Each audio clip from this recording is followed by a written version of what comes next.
Assalamu alaikum dear students.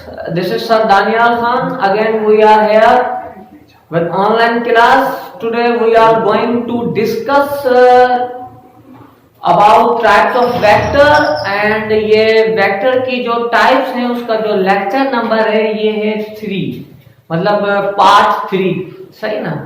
In previous types of vector we have discussed about unit position vector, free vector, उसके बाद null vector, opposite vector, anti-parallel vector, parallel vector, and there are different kinds of vector. Today we are going to discuss about unit vector. You know, unit vector, what is the reason behind is that why we study about unit vector and what is the magnitude of unit vector and how can we obtain, determine or calculate the magnitude of unit vector. These are concepts, these all things inshallah we will learn in this class today. So the thing is that unit vector, you know about unit vector, the definition, the statement of unit vector is a vector whose magnitude is unity. A vector whose magnitude is unity 1. You know the meaning of unity? Unity means 1. A vector whose magnitude is unity or 1 is said to be unit vector. ऐसा vector जिसका magnitude क्या हो 1 हो, unity हो, तो ऐसे vector को हम कहते हैं यूनिट वेक्टर. जैसे नल वेक्टर का जो मैग्नीट्यूड था वो क्या था 0. उसी तरह अगर किसी वेक्टर का मैग्नीट्यूड 1 है तो उसको हम पढ़ेंगे यूनिट वेक्टर. मैंने यहां लिख दिया है magnitude must be equal to 1 unit. अच्छा यहां देखिए मैंने लिखा है 1 यूनिट.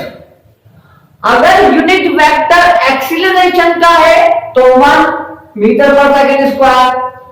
अगर यूनिट वेक्टर फोर्स का है तो 1 न्यूटन.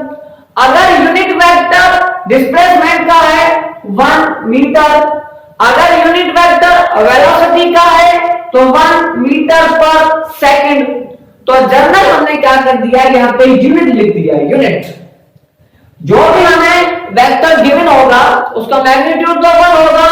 उस वेक्टर के हिसाब से उस फिजिकल क्वांटिटी के हिसाब से हम यहाँ पे क्या पुट करेंगे यूनिट पुट करेंगे. ठीक. तो जनरली ऐसा वेक्टर जिसका मैग्नीट्यूड क्या हो 1 हो ऐसा वेक्टर को हम कहते हैं यूनिट वेक्टर. अच्छा जिसका मैग्नीट्यूड 1 हो तो हमारा क्या काम ऐसे वेक्टर को स्टडी करने के लिए. Why we are going to study unit vector. Number 1 तो मैग्नीट्यूड 1 जो यूनिट वेक्टर है ना ये हम यूज करते हैं. ये यूनिट वेक्टर यूज होता है टू स्पेसिफाई द डायरेक्शन. ये हमें किसी भी वेक्टर को डायरेक्शन दिलाने में क्या करता है हेल्पफुल रहता है.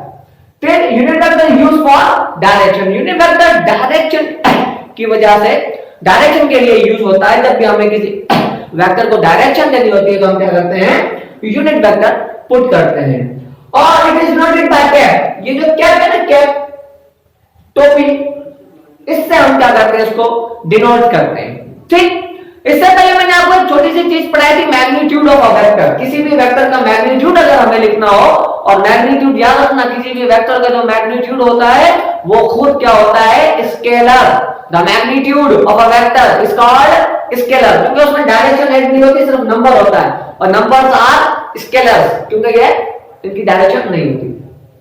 सपोज करें मुझे वो वेक्टर फोर्स का वेक्टर है हमारे पास और इसका मैग्नीट्यूड है 10 न्यूटन और इसकी डायरेक्शन क्या है ईस्ट. मैं चाहता हूं मैं सिर्फ इस vector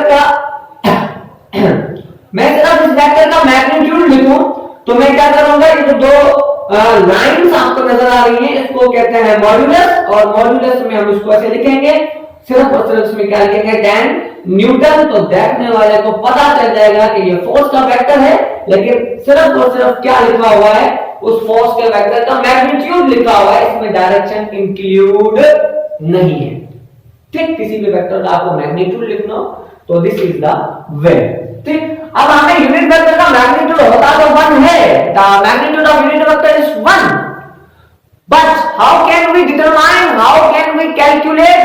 the formula to determine the magnitude equal to 1। ठीक, magnitude of unit vector is given as, unit vector का मैग्नीट्यूड किस तरह से गिवन होता है, किस तरह से आप मालूम कर सकते हैं, इसको समझने की कोशिश करते हैं। आप क्या लिखेंगे, आप लिखेंगे original vector divided by its own magnitude.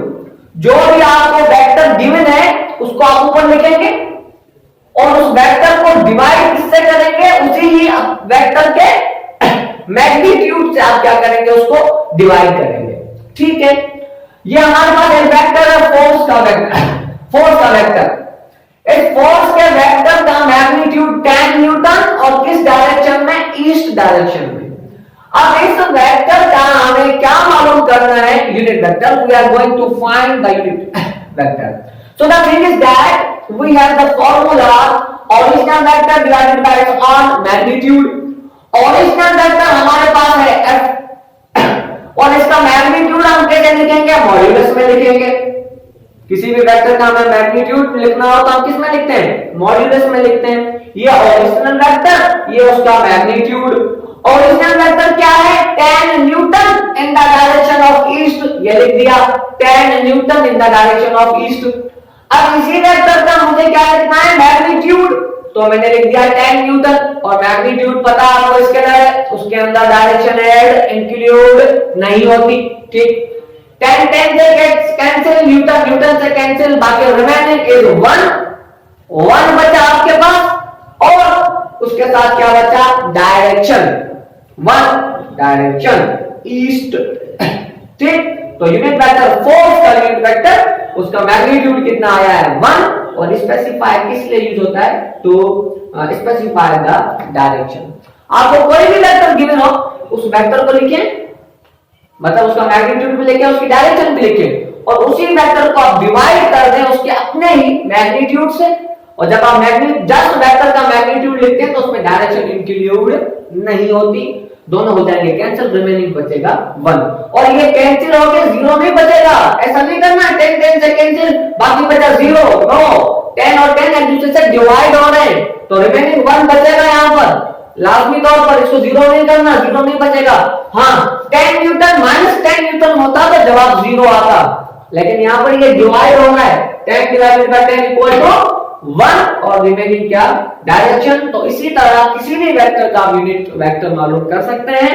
उस वेक्टर को ओरिजिनल जो वेक्टर गिवन है आपको, उसको उसके ही मैग्नीट्यूड से क्या कर दें, डिवाइड कर दें, you will easily find unit vector. ठीक, now we have another type of vector, coplanar vector. Coplanar vector, देखिए बेटा सबसे पहले तो समझने वाली बात यह है कि प्लेन क्या होता है। प्लेन ये होता है एक्स एक्सिस, ये होता है वाई एक्सिस, एक्स एक्सिस और ये Y axis and this point is known as origin. इस पॉइंट पर जहां पर एक्स और वाई एक दूसरे से मिलते हैं, कोइंसाइड करते हैं, इस पॉइंट को हम कहते हैं ओरिजिन। ठीक, अब इसको हम कहते हैं एक्स वाई प्लेन, इसको हम क्या कहेंगे, एक्स वाई प्लेन। ठीक, अब सपोज करें एक वेक्टर ड्रा किया मैंने, फोर्स का वेक्टर, ये लीजिए। एक और वेक्टर ड्रा किया मैंने एक्सीलरेशन का, ये लीजिए। एक और वेक्टर ड्रा किया मैंने वेलोसिटी का, ये लीजिए।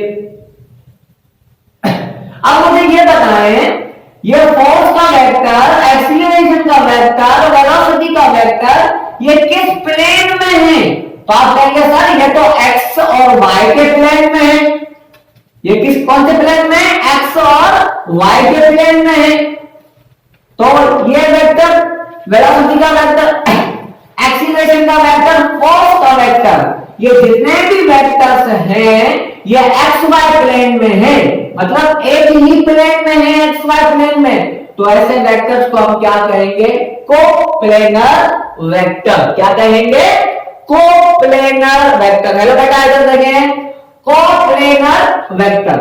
ठीक, अब आपको पता है एक होता है एक्स एक्सिस, एक होता है वाई एक्सिस, एक होता है जी एक्सिस, और ये जहां जिस पॉइंट पर ये कोइंसाइड करते हैं, मिलते हैं, इस पॉइंट को कहते हैं ओरिजिन। ठीक, अब सपोज करें एक वेक्टर है एफ एक्स वाई प्लेन में। अच्छा, एक्स वाई प्लेन, ठीक, ये क्या कहलाएगा, एक्स जेड प्लेन। ये क्या कहलाएगा, एक्स वाई जेड प्लेन। आगे बात समझ में। अब एक वेक्टर है फोर्स का, एक वेक्टर है वेलोसिटी का, ये लीजिए। ठीक, एक वेक्टर है आपके पास, चले मोमेंटम का वेक्टर ले लेना, ये लीजिएगा मोमेंटम का वेक्टर। और एक वेक्टर आप ले लें डिस्प्लेसमेंट का, ये ले। ठीक, अब मैं आपसे पूछूं कि फोर्स का वेक्टर और वेलोसिटी का वेक्टर कौन से प्लेन में है, तो आप कहेंगे सर ये एक्स वाई प्लेन में है। मतलब ये दोनों वेक्टर क्या है, कोप्लेनर वेक्टर। अगर मैं आपसे पूछूं कि मोमेंटम का वेक्टर और डिस्प्लेसमेंट का वेक्टर कौन से प्लेन में है, तो यू कैन से सर ये y और z प्लेन में है। इसका मतलब मोमेंटम का वेक्टर और डिस्प्लेसमेंट का वेक्टर yz प्लेन में है, ये दोनों को प्लेनर वेक्टर।